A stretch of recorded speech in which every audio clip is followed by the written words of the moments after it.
La vie n'est pas un long fleuve tranquille pour les mercenaires actuellement basés en Libye. Certes, depuis la fin des combats, l'instauration d'un cessez-le-feu globalement respecté, le travail est plutôt calme.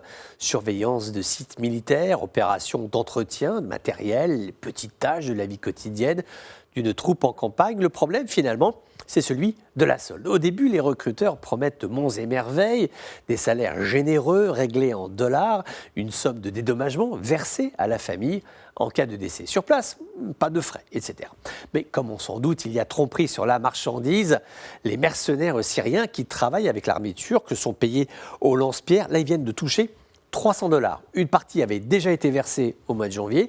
Une troisième partie, cette fois en livres turcs, a été donnée aux familles. Environ 10 500 livres d'une monnaie qui ne vaut plus grand-chose en zone rebelle syrienne face à la dépréciation de la devise turque. La tendance est à l'usage du bon vieux dollar américain, dont la première des qualités et la stabilité de sa valeur. Donc voilà, les mercenaires syriens commencent à en avoir assez. Non seulement ils ne sont pas payés en une seule fois avec une seule monnaie, mais les montants promis ne sont pas respectés puisque les recruteurs gonflent souvent le montant des sommes promises.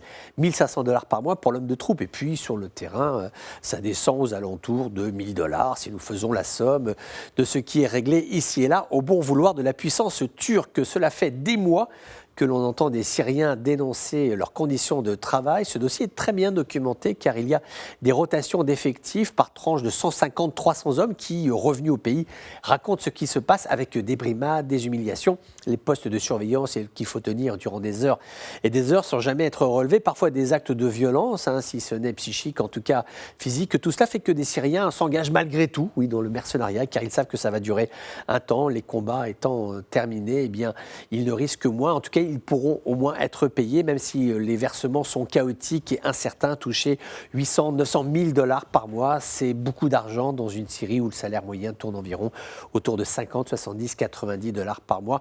Et en tout cas, ce qui est positif, c'est qu'aujourd'hui, nous savons comment ça se passe. C'est-à-dire qu'avant, les mercenaires, c'était tout à fait secret. Aujourd'hui, tout le monde est au courant et franchement, ça ne donne vraiment pas envie d'être traité comme un moins que rien, même pour un salaire de 1 000 $ par mois.